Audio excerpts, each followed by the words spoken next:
pembicaraan terkait kabur aja dulu, tapi kemudian tiba-tiba di tengah pembicaraan soal keputusasaan dan gak punya harapan bagaimana anak-anak muda lebih menggantungkan nasibnya kepada negara asing atau negara luar, tiba-tiba muncul satu tema baru, yakni Indonesia Gelap. Dan tema ini menjadi satu tema aksi demonstrasi hari ini oleh adik-adik mahasiswa, dan 5 tuntutan yang mereka sampaikan semuanya adalah tuntutan yang sangat-sangat relevan sesuai dengan apa yang terjadi dalam beberapa minggu terakhir ini. Yang pertama, mereka mendesak pemerintah untuk mencabut Instruksi Presiden atau Inpres nomor 1 tahun 2025 mengenai efisiensi anggaran. Yang kedua, mahasiswa meminta pencabutan pasal dalam RUU Minerba yang memungkinkan perguruan tinggi mengelola tambang demi menjaga independensi akademik, ya, supaya para dosen-dosennya, rektornya itu tidak menghalang-halangi proses demokrasi atau menjaga agar lingkungan pendidikan di sekitar kampus itu tetap, ya, berbasis soal pendidikan dan saintik, bukan soal politik dan sebagainya. Ketiga, mereka menuntut agar pemerintah segera mencairkan tunjangan dosen dan tenaga pendidik tanpa ada pemotongan atau hambatan birokrasi. Wah, ini kayaknya sesuai dengan apa yang diinginkan para dosennya. Jadi nggak heran kalau kemudian banyak mahasiswa hari ini ikut berdemo karena juga menyampaikan salah satu aspirasi yang coba disampaikan oleh para dosennya. Dan keempat, mahasiswa mendesak evaluasi menyeluruh terhadap program makan gratis dan meminta agar program tersebut, makan gratis, dikeluarkan dari anggaran pendidikan. Jadi ya memang beberapa anggaran pendidikan itu ya kemakan sama proyek makan gratis.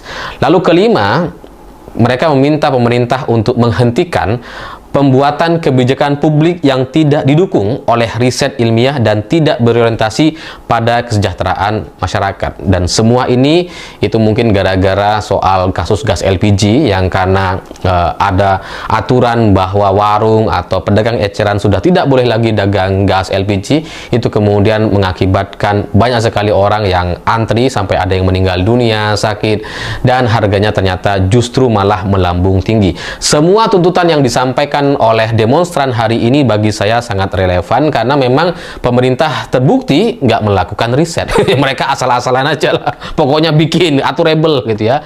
Tapi untuk memakai hashtag atau tanda Indonesia Gelap, inilah yang kemudian perlu kita uji. Apa iya gitu ya segenting itu? Apa iya sekrisis itu sampai kemudian pakai judul Indonesia Gelap gitu? Masa sih segelap itu? Mari kita coba uji, karena dari efek pemangkasan atau pemotongan anggaran yang katanya efisiensi itu memang ternyata berdampak kepada banyak sektor. Tidak hanya kepada para pekerja gitu ya, pekerja-pekerja tukang bangunan dan sebagainya, di mana Kementerian PU dipangkas 80% anggarannya, sehingga itu praktis mengurangi pekerjaan-pekerjaan baru. Dan kemudian pemangkasan anggaran juga ternyata berdampak kepada sektor swasta seperti hotel dan restoran yang selama ini juga biasanya digunakan untuk acara-acara atau pertemuan-pertemuan para pejabat di daerah dan pusat. Sehingga kalau ada pemotongan yang begitu besar dan kemudian ditambah dengan efisiensi khusus kepada sektor-sektor tertentu, ini ternyata berdampak cukup negatif kepada ekonomi kita. Dan ya karena kalau dampaknya kepada hotel dan kemudian restoran, kalau mereka kemudian tergoyang pendapatannya untuk kemudian mendapatkan lebih sedikit dibandingkan tahun-tahun yang lalu, maka otomatis mereka juga akan melakukan efisiensi.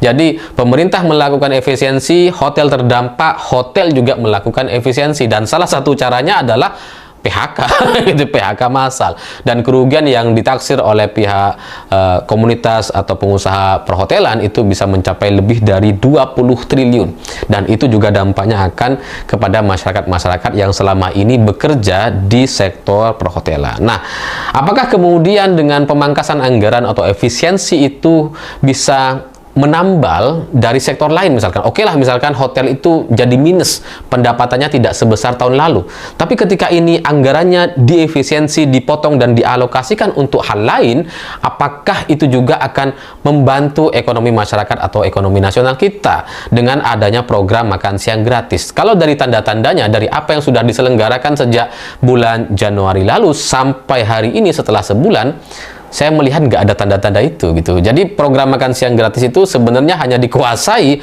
oleh kelompok-kelompok tertentu. Bahwa kemudian mungkin nanti akan muncul pengusaha-pengusaha baru, pengusaha-pengusaha mendadak gitu ya, pengusaha-pengusaha politis apa.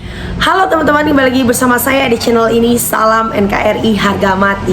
Nah teman-teman, dalam video ini ada sebuah cuplikan dari Mas Alif Furahman yang mengatakan demo pertama era Prabowo tapi langsung putus asa. Nah teman-teman, kita akan membahas beberapa mengenai tentang hal tersebut, yang dimana kita akan mengupas dari beberapa komentar-komentar para netizen dan masyarakat yang memang menanggapi judul tersebut. Bahasa perkataan yang keluar dari mulut seorang presiden menunjukkan watak aslinya. Presiden menghujat orang yang mengkritik dengan status menghina pedagang ST. Belum terlambat mahasiswa ambil sikap demonstrasi bukan pelanggaran hukum. Dari ucapan beliau di acara Munas Gerinda, itulah mahasiswa dan rakyat bergerak. Saya selama ini berusaha menerima Prabowo dengan harapan dia akan membawa Indonesia lebih baik, tapi mulai sekarang sudah muak dengan apa yang disampaikan Prabowo yang sangat kasar dan sama sekali tidak pantas. Hati-hati, jangan ada sampai ada mahasiswa yang lenyap. Indonesia sampai pada titik di mana jalan revolusi harus ditempuh. Mestinya ditambah bubarkan wakil menteri, staf khusus, utusan khusus karena pemborosan. Ayo mahasiswa, sekarang saatnya melawan, lupa, bangkit dan menyalakan jiwa ragamu untuk negeri. Seharusnya tuntutan demo itu lebih ke inti masalahnya dan akarnya. Yang pertama, turunkan Prabowo, presiden omong-omong doang. Masukkan Gibran wakil presiden, parah. Terus terang, walaupun saya sekeluarga hidup pas-pasan, cenderung miskin, makan gratis adalah ide yang paling bodoh yang pernah ada. Walaupun hidup kekurangan, saya selalu tekankan anak-anak kesehatan dan pendidikan yang utama. Hidup dan majulah bangsa negaraku. Sebagai mahasiswa yang terlibat langsung pada demo tahun 98, kita harus dukung penuh adik-adik mahasiswa untuk berdemo, dan perlu juga untuk kita ingatkan bahwa bahwa ada penculikan pada aktivis, maka hal ini perlu hati-hati dan waspada. Siapa dulu yang dulu pernah bilang Indonesia itu bubar? Majulah negeriku, majulah mahasiswaku. Rakyat Indonesia mendukungmu dari rezim yang angkuh dan sombong ini. Inilah rakyat Indonesia terlalu takut untuk berubah, untuk menjadi negara mandiri. Tidak mudah, tidak semudah membalik telapak tangan. Semuanya butuh proses. Akibat kaum 58% partai Bansos akhirnya mau tidak mau mahasiswa harus turun ke jalan. Adili Jokowi jauh dari harapan, masalahnya Presiden Prabowo di bawah Tek Mulyono. Ayo adik mahasiswa, sebagai generasi penerus bangsa, teruskan perjuanganmu untuk bangsa dan negara, bukan untuk demi kepentingan kelompok kecil. Kalau dulu banyak yang bilang Jokowi bonekanya Bu Mega, tapi sekarang sepertinya Prabowo bonekanya Jokowi. Hongkong selalu hadir menyimak Mas Alif. Mari kita bangun NKRI dengan saling menghargai, mengkritik, dan memberi solusi yang baik. NKRI yang punya sumber daya alam yang memang melimpah, jika dikelola dengan baik dapat mesejahterakan rakyat. Yang sudah biasanya negara maju dan demokrasinya hidup, ini partai-partainya sedikit, ada 2 max 3, langsung masyarakat yang mengawasi. Era Prabowo meniru Jokowi, yakini cara membuat atau menetapkan undang-undang di DPR secara diam-diam atau sembunyi di DPR RI.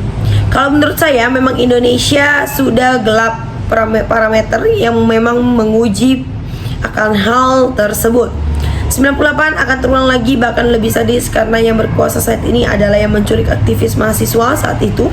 Dulu belum berkuasa sejadah kalap, sekarang berkuasa luar biasa kalapnya. Bayangin, itu aja sudah ngeri.